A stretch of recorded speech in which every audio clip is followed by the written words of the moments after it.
Good morning, Kansas City. Welcome to Kevin Kietzman Uncanceled on 95.7 KCMO Talk Radio. We are live streaming everywhere now. Facebook, Twitter, YouTube, Instagram. You can see my ugly mug. We're all wearing red on this Chiefs Friday. It is also National Red Friday. Did everybody know that? It's National Red Day for heart awareness. The rest of the country is caught on. The Friday before the Super Bowl is always red. Now, they don't like it so much, but we do.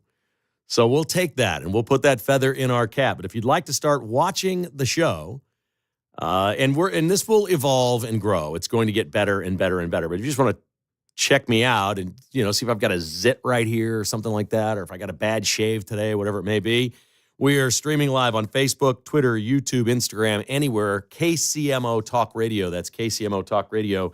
Give it a look. Give it a listen. And we appreciate you being here anyway. You consume what we produce. And how about Pete Mundo, another great show today. Wow, are you ready for the weekend and everything that's going on? We got a nice show lined up for you today. We're going to talk a little bit about a Dem that is bailing from the Doge caucus. Dems actually signed up and were part of the Doge caucus saying, well, we want to help. It took less than 3 weeks, and we've already got a Dem out quitting because of Elon Musk. Crazy stuff. We will talk about no tax on tips in Kansas. We may get that in Kansas before the rest of the nation. I'll explain why. Probably get into a little U.S. aid, down from 14,000 employees to 290. This is only a good thing, and we'll talk with Mark about some Hall of Famers and some football toward the end of the show, and we will start with football because that's what you do in Kansas City when you're just a couple of days away from the Chiefs competing in the Super Bowl, and they will play the Eagles at around 5:30 on Sunday. Locally here, it's on Fox 4. And the Chiefs are looking for the three-peat. Everybody knows that. But I want to do this today. I want to remind everybody, because Americans are notorious for this. We have short attention spans, and we have very short memories. This is true in any facet of our society. Even in politics, where in a very short period of time now, we've had back-to-back presidents that only went 4 years, because Americans get antsy, and they're like, well, we don't like this, let's change it. We don't stick with stuff. Tradition, history, honor, a lot of these things are very difficult for Americans today to accept or to stick with. So I want to look at the Chiefs' history a little bit and remind you, as spoiled as we are, because we're all going to be mad and disappointed if the Chiefs don't win and think, well, we should have won. No game the Chiefs play is anymore is about the other team, ever. It's always about the Chiefs. And that's fine. That's the way fans look at it. Chiefs win because they're great. If they lose, it's got to be the Chiefs' fault. It can't be the other team. So I get that. This is all so new to us. Most of my career covering the Chiefs in Kansas City, there were a lot of years where they had really good teams, but they never went anywhere. Nothing ever happened. Arrowhead Stadium was open 19 years before the Chiefs won a playoff game, and it was a wild card. Before Patrick Mahomes, and I looked these up today now, so I'm not the greatest. I don't have AI or some fancy computer that does this for me. I went through the years and looked, so I hope I've got this absolutely right. Before Patrick Mahomes in the 2018 season, that was the year they lost in the AFC Championship game to Tom Brady and the New England Patriots. Before Patrick Mahomes became quarterback, the Chiefs had won 2 games at Arrowhead in the playoffs. I mean, that's insane. How many years? That's 72 to January of 2019. We're talking almost 50 years, 47 years. The Chiefs won 2 playoff games at home. Mahomes has 14 playoff wins at Arrowhead. 14 at Arrowhead. 7 years in a row, it's the AFC Championship game. They've won 5 of the last 6 of those to go on to the Super Bowl for their chance to win 3 in a row and 4 out of 5 in America's biggest sporting event. Unprecedented stuff. I do this not to say, wow, the Chiefs stunk before. I do this to point out to everyone in this town, before you get excited for Sunday, before you go to your party, before everything, remember how good this is, because it will not stay like this. It never stays like this. The Pittsburgh Steelers thought they were this. The Dallas Cowboys, the Green Bay Packers thought they were this. The San Francisco 49ers, the New England Patriots. Everyone thought it would never end. It will. And when it ends, it will likely end up being a string for decades of quarterbacks not named Patrick Mahomes, that maybe occasionally you get one that takes you to the playoffs, but you do what Lamar Jackson does, you just lose, and you don't get there. Poor Josh Allen is in the wrong conference at the wrong time. because he's really, really, really great. I thought this was interesting. Everybody's all excited about the MVP was awarded last night. Josh Allen won it over Lamar Jackson. And I think the MVP should be renamed the second best quarterback in the NFL award. Because that's essentially what it is now every year. Let's go for the stats guy that doesn't win. The second best quarterback in the NFL, they got to do something about the award. Patrick Mahomes is 24-1 in his last 25 games. You're kidding me. The term is valuable, not the best statistics. The most valuable player is the one that wins at the end all the time. That's a valuable player.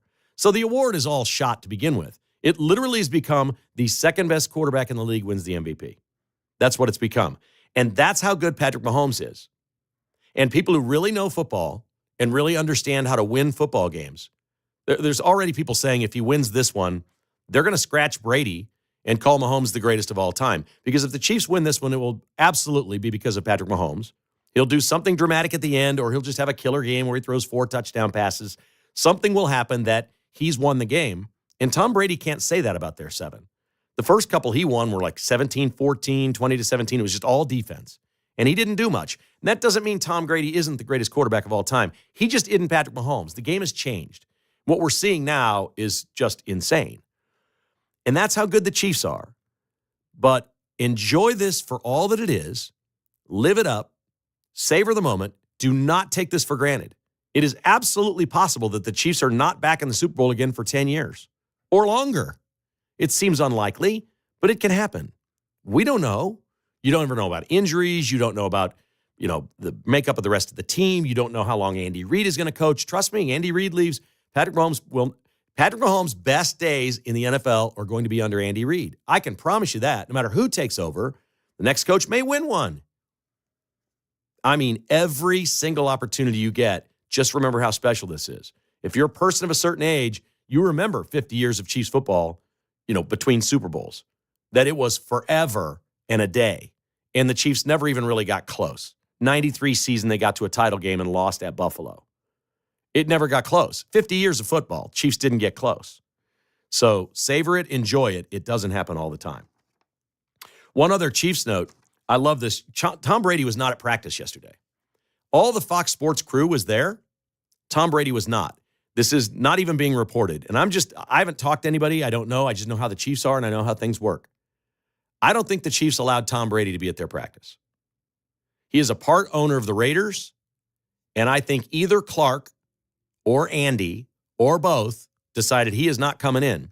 When you're the broadcaster for Fox and that's your sole job, you basically work for the NFL and you work for the teams that you cover.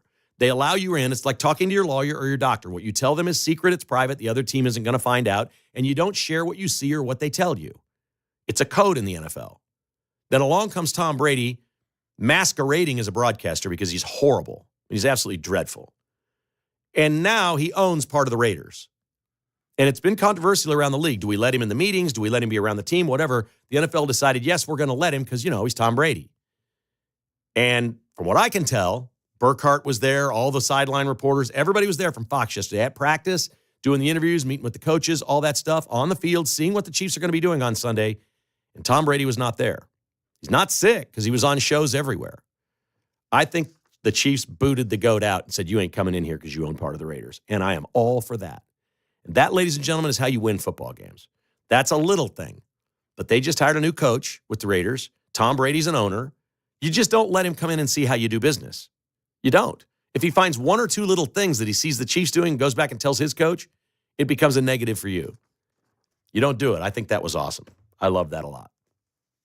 All right, a quick news pop here before we open the phone lines. If you'd like to comment today, I'd love to hear your phone calls. 913-408-7957. That's 913-408-7957. President Trump has been active on social media regarding the Chiefs. On Thursday, he took to Truth Social and posted, quote, congratulations to the Chiefs' great quarterback, Patrick Mahomes, and his very beautiful and brilliant wife, Brittany, on the birth of their new baby daughter, Golden Ray. This is what I call a baby with great genes, both mother and father. It's happy times in the wonderful Mahomes family. See you all on Sunday. All right. Brittany's been out of my sphere. I went years without calling her Brittany. I called her, the girlfriend, then the fiance, and then the wife, because I just thought she couldn't have been more annoying. I'm warming up to all this. I'm warming up. It's great to be on the same team, that's for sure. Then this morning, Trump posts about the game. 2 great quarterbacks in this game. Also, an unbelievable running back and the absolute best tight end in football ever. Incredible coaching. If they would only get rid of the really weird look new kickoff deal, which actually makes football more dangerous, they'd be doing everybody, especially the fans, a big favor. Anyway, it'll be a great game. I'll be doing the interview before the game at 3 o'clock, which is 2 o'clock, I'm pretty sure, our time. There hasn't been one of these interviews in 4 years. Gee, I wonder why. That's exactly right. I know Pete commented on that a little bit earlier in the show. Yeah, Joe Biden wasn't doing these Super Bowl interviews, but Trump is. The Chiefs are in the Super Bowl. We got a lot of news to discuss today. If you've got something on your mind, the phone lines are open. I'd love to hear from you. Or maybe you just remember the awful days following the dreadful Chiefs, thinking they would never win another Super Bowl, and you're very happy about this weekend. 913-408-7957. You're listening to Uncanceled on 95.7 KCMO Talk Radio.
From the nation's heartland, it's Kevin Kietzman Uncanceled on KCMO Talk Radio 95.7 FM.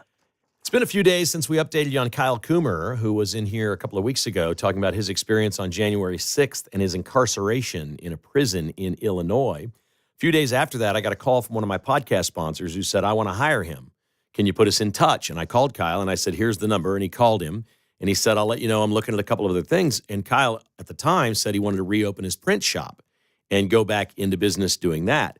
We now have an update on that. Mark has an update for us. Kyle's getting some offers and some things that sound like they might work out pretty good, huh? Yes, he used to work at an old print shop before he had to go to jail. And they just offered him his job back, giving him a $3 an hour more raise than what he had before. So he's going to make more money than he did before.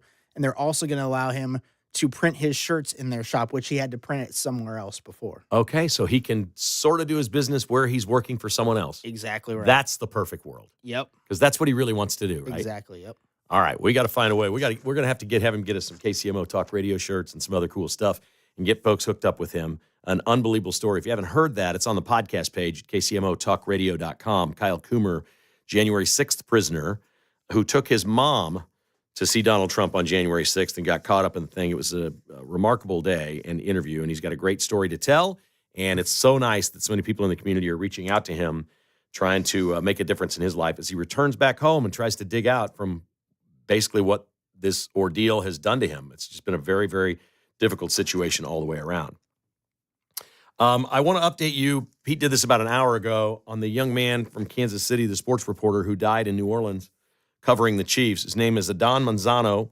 He was 28 on assignment covering his third Super Bowl for Telemundo and Tico Sports, which is a multimedia company, but they broadcast the Chiefs games in Spanish, so they cover the Chiefs. He was found dead in his hotel room. Police investigated for a couple of days, and it seems they have figured it out. They have arrested Danette Colbert, a 48-year-old woman with a long history of drugging men and stealing from them, credit cards, money, cash, whatever they can get their hands on, or she can get her hands on. And it appears, well, she was in his room. I'm a big truth teller and I say what I say, but this is just really sad. And New Orleans is sometimes a dark place. And I'm not going there. I'm not going to tell you what I would say to my friends or family or whatever off the air, but this is just a horrible situation that this man found himself in, whether it was his doing, leading his own self into trouble, or whether he got drugged in a bar and dragged to his hotel room, or whatever may have been the case. This is just awful. She's been arrested. It appears that she drugged him and he died. And his wife died 10 months ago in a car wreck, and they have a young toddler daughter, and she's now an orphan. So a horrible story. And very New Orleans. Been there many times, covered many sporting events there. I'm no angel. I've done a lot of things in my life I regret. But, man, getting in that spot, I guess anybody can be drugged and dragged somewhere or taken somewhere loopy or whatever. Maybe that's what it was. Maybe it was worse. I don't know. But that's just a tragic story. Terrible story. Lost too young.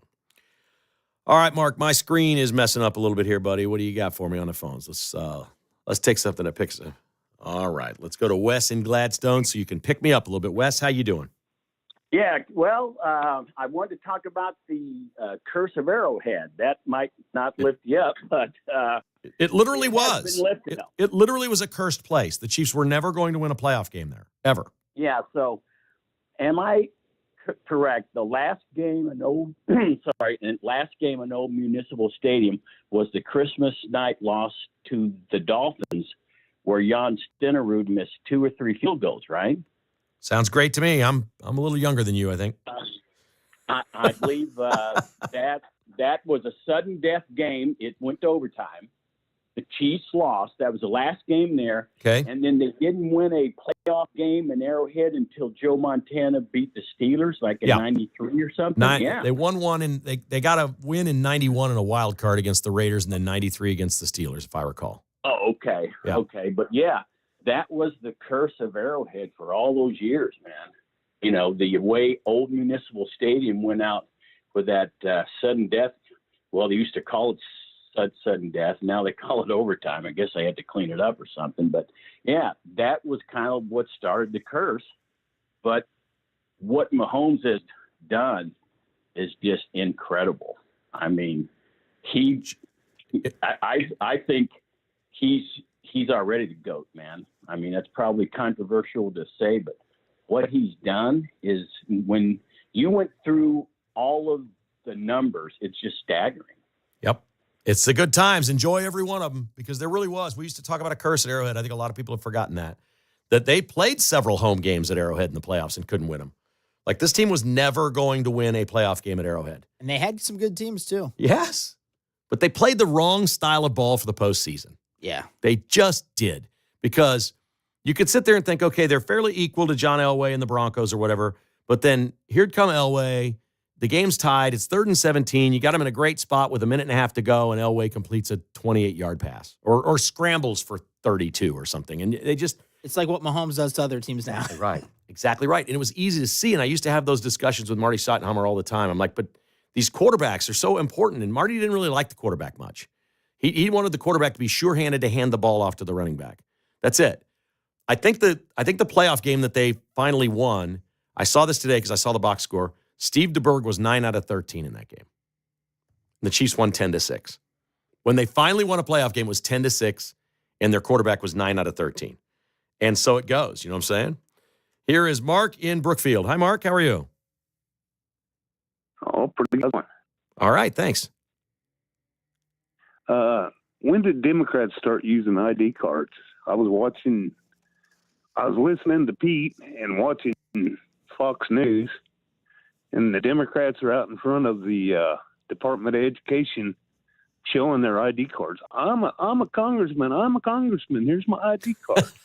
Trump's making them use their ID cards. Well, maybe that's the case. I like your point, but they also have to wear IDs around their neck and stuff to get in the government buildings. If you're a government worker in any place in D.C., you need ID to go to work. They're not letting you in, the Pentagon without an ID. So the whole thing's a ruse. They've always been doing this, and they will keep doing it. Uncanceled continues on KCMO Talk Radio.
From Leewood to Liberty, it's Kevin Kietzman Uncanceled on 95.7 FM KCMO Talk Radio.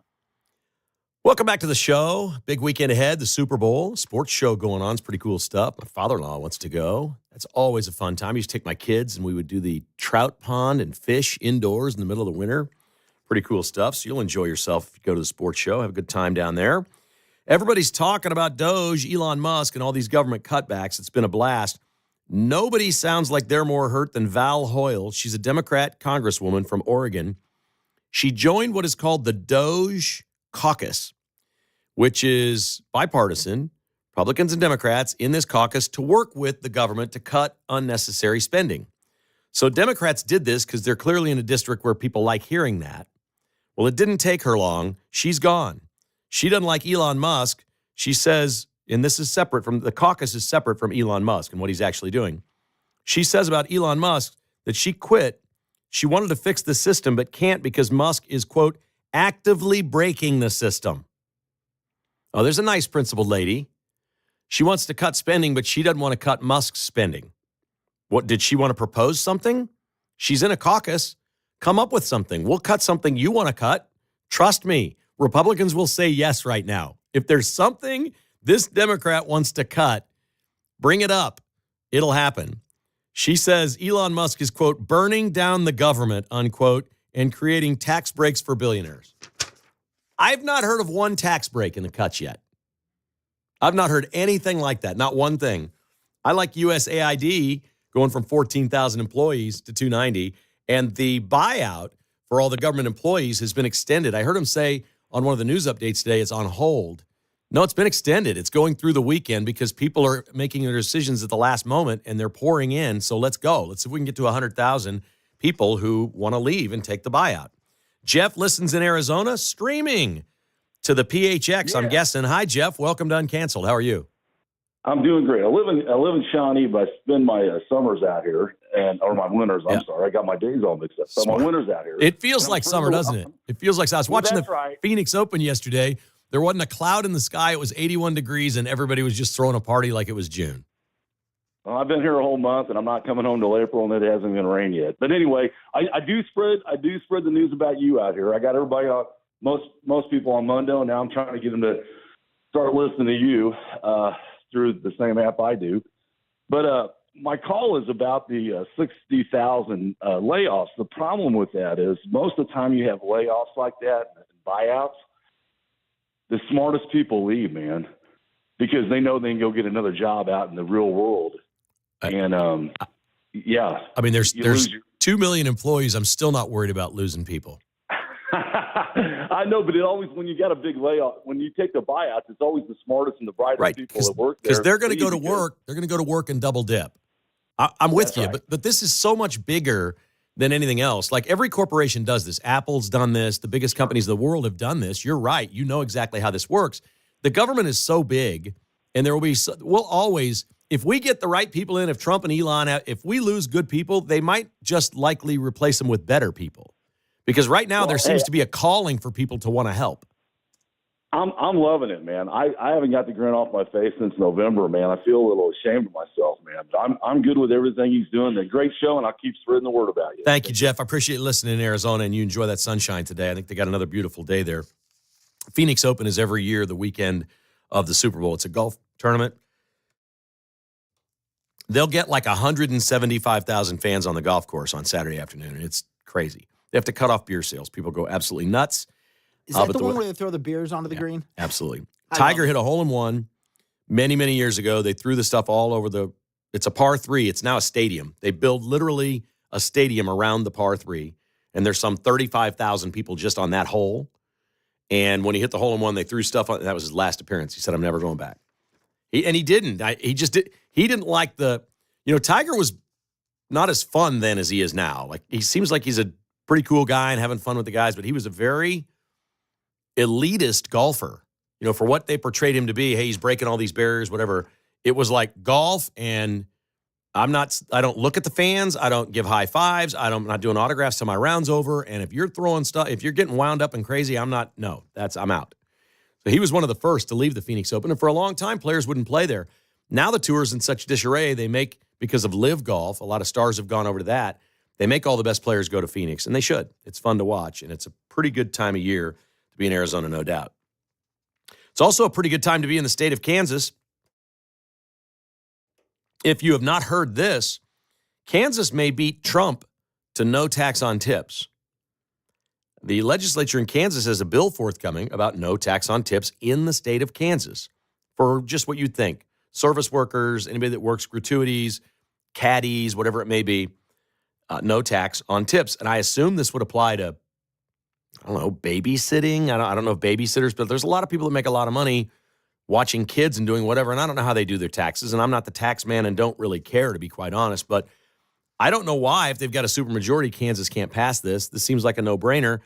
And this will be really interesting to see in Kansas before, if it comes, and it should come to fruition before the federal government.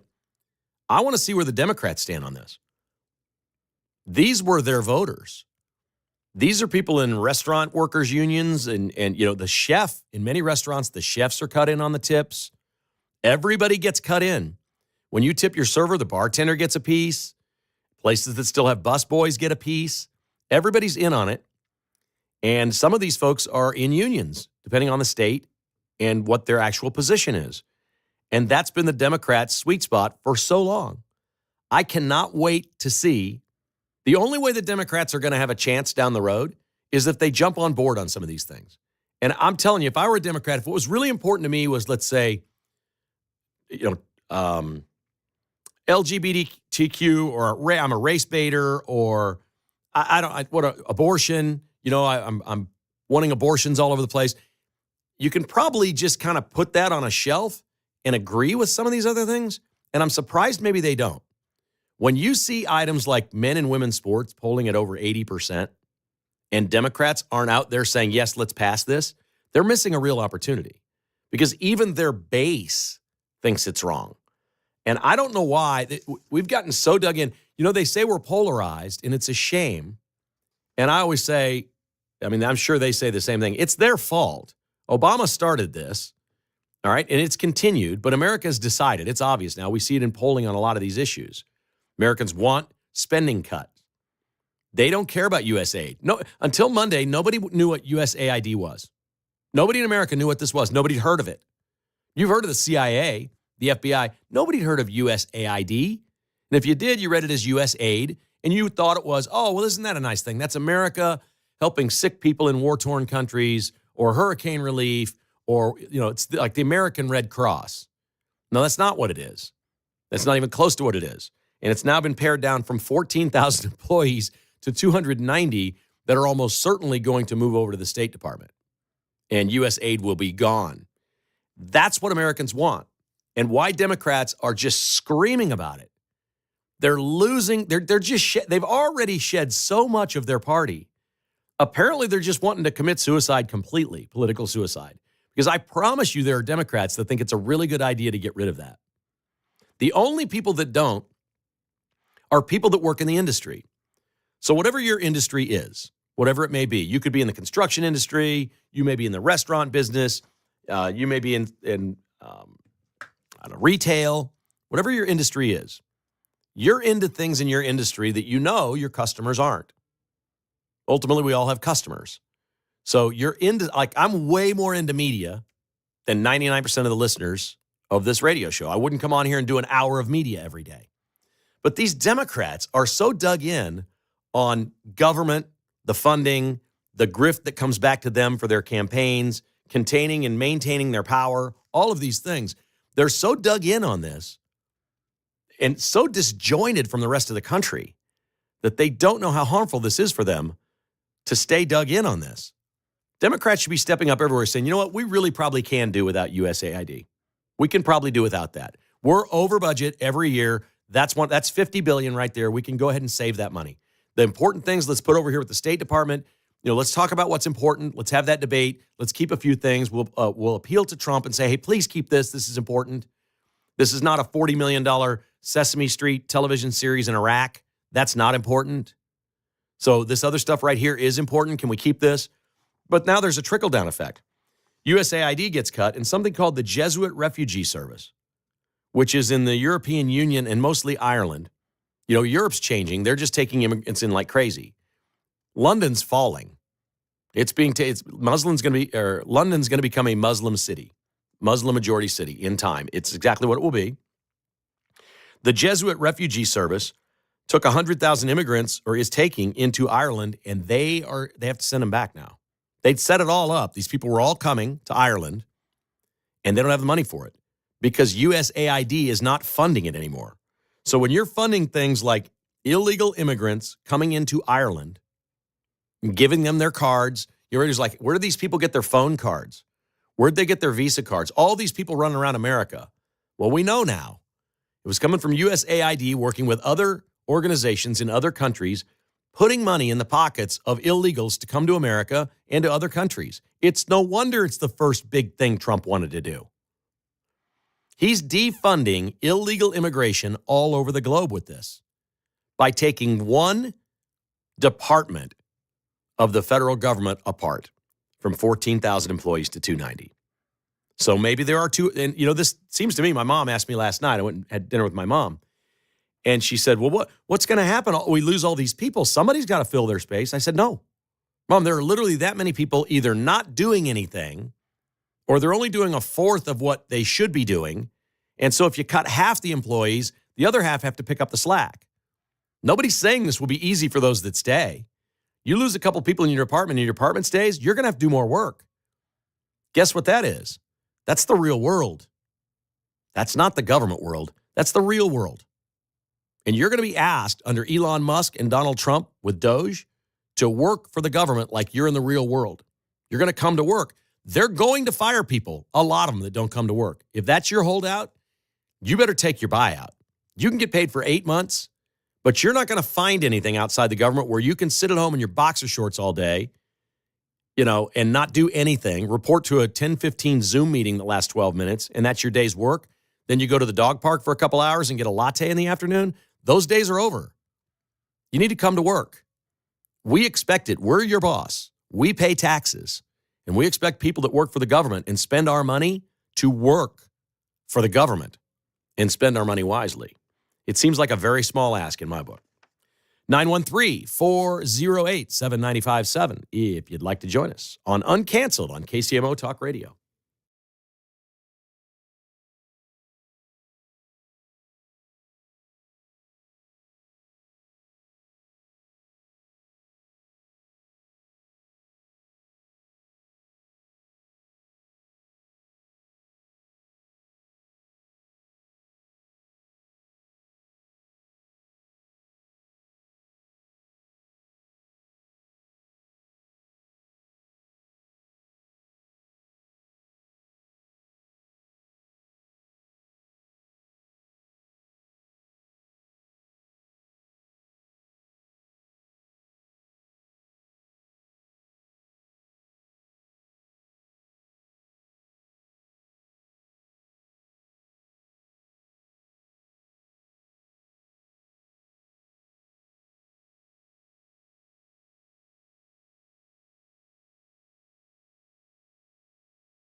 From Overland Park to Oak Grove, it's Kevin Kietzman Uncanceled on 95.7 FM KCMO Talk Radio. We are back, headed to Super Bowl Sunday. Thanks for listening to KCMO Talk Radio. Dan Bongino coming up at 11.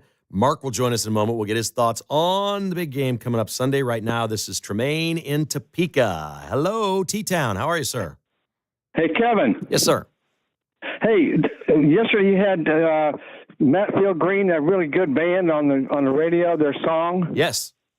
That was really good. Hey, do you know the story of Matfield Green down there on the turnpike? That's exit 92. That's the Cassidy exit. That's where Newt Rockney's airplane crashed. What? Yes, that's where Newt Rockney, the Notre Dame coach, 1939 or so, that's where he passed away in an air crash with his pilot, Wally Post. Wow. I feel stupid because I didn't know Newt Rockney crashed in Kansas, and I certainly didn't know it was Matfield Green. At Matfield Green. There's a memorial at the truck stop there, at the turnpike stop. That's exit 92? There's a memorial plaque, and there was a statue, a little bust of Newt Rockney there. Okay, exit 92 off the Kansas Turnpike. Yes, it's the Cassidy exit. That's how you get to Matfield Green. That's a town. It's cool down there. I knew There's nobody down there. A town. We thought there was 49 people, and Jackson told me yesterday it's down to 42. That's probably 43 by now. Okay. Well, 41. Yeah, I hear you. They're all going to the Chiefs game, so no, they're all in New Orleans. Okay. Great call, man. Thank you. Kevin, great show, man. Keep it up. Thank you. Tell your friends. You bet. Appreciate it, Tremaine in Topeka. Love our listeners in Topeka on this new signal, 95.7. Awesome reach. Pretty cool stuff. We got time for one more here before we check in with Mark. I think Fred's with us. Hi, Fred. Good afternoon or good morning. How are you, sir? How you doing? Good. I'm doing well. You know, one of the things people are forgetting with is every time the Democrats are in party, of course, they screw up the economy. So to up the job numbers, you guys have people on here saying, well, a lot of those hirings were in the government.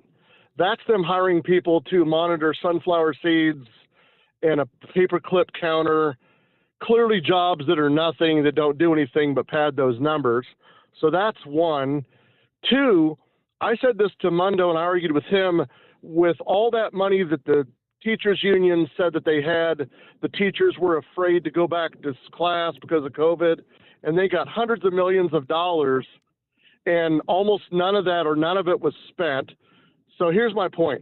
I want all of the money confiscated, and I include the money from Fauci getting rich off of lies and whatever. All that money needs to go two places. One, stimulus check to every citizen in the country. They stole our tax money. We want it back.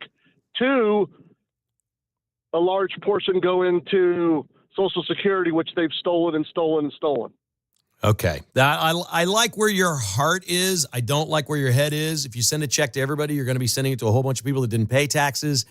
Let's forget it. Let's just forget. Let's remember what happened in the past, but let's forget it. That money's gone. Let's fix it from today going forward. That's it.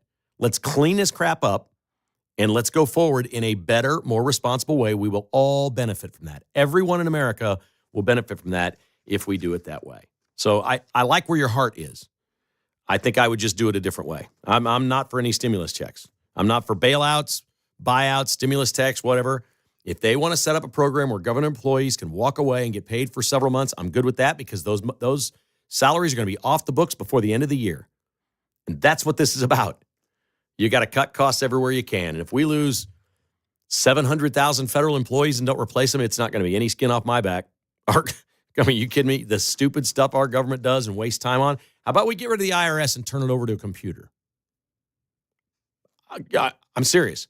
There will be a time where if we're still doing income taxes, which would be great to get rid of because a lot of states don't, so our government shouldn't have to, our federal government. But why can't a machine do that? And we certainly don't need 87,000 new IRS agents with guns to go door to door. This is insanity where we've gotten. Mark, we got a big game coming up Sunday, buddy. You excited? Oh, yeah. Can't wait. What's the big party? Oh, man. We're going over to a friend's house. Just kind of a small party. There's maybe going to be about 12 of us there. Okay. Do you have to? Is it a potluck? Everybody take something? Oh, yeah. We'll bring some chips.